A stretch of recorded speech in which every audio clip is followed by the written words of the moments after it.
பாதாமி coin சொல்லிட்டு அன்னைக்கு பேர் பெருசாக தெரியல, ஆனால் நாங்கள் வாங்கி வச்சது பாதாமி காயின்னு சொன்னாங்கன்னு சொல்லி இது காமிச்சிருந்துருப்பேன். இதில் ஒரு 4-5 காய் இருந்தது.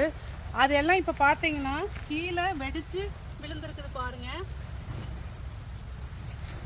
ஸோ இந்த மாதிரி இருக்குது, வெடித்து இந்த தொட்டு இந்த மாதிரி இருக்கா.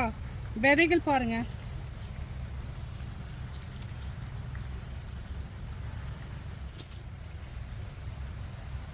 ஸோ வெடிச்சு விழுந்ததில் இந்த மாதிரி இருக்குது.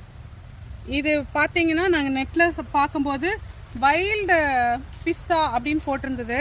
நாங்கள் வாங்கி வச்சது பாதாமின்னு சொல்லியிருந்தது. இது நேற்றே வந்து பார்க்கும்போது நிறைய அந்த மற்ற காய்கள் கீழே இருந்தது.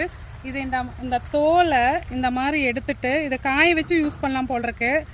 இந்த தோலை வந்து இப்படி எடுத்துட்டு, ஸோ அந்த தொட்டோடு இருக்கிறது இப்படி இருக்குது. தொட்டை எடுத்துகிட்டு இந்த மாதிரி இருக்குது. அந்த தோலை நீக்கிட்டோம்னா அந்த ஷெல்லை நீக்கிட்டு இது சாப்பிட்டோம்னா பாதாம் பச்சை ஊற வச்ச பாதாம் எப்படி இருக்குமோ அதே மாதிரி இருக்குது. அப்போ இதை காய வச்சோம்னா பாதாம் எப்படி இருக்குமோ அதே மாதிரி இருக்குது. ஸோ அதனால தான் இது வந்து எங்களுக்கு பாதாமி அப்படின்னு சொல்லி கொடுத்துருப்பாங்கன்னு நினைக்கிறேன். நல்ல டேஸ்ட்டாக இருக்குது, நிறைய நியூட்ரிஷன் இருக்கும்னு நினைக்கிறேங்க. சூப்பராக இருக்குது.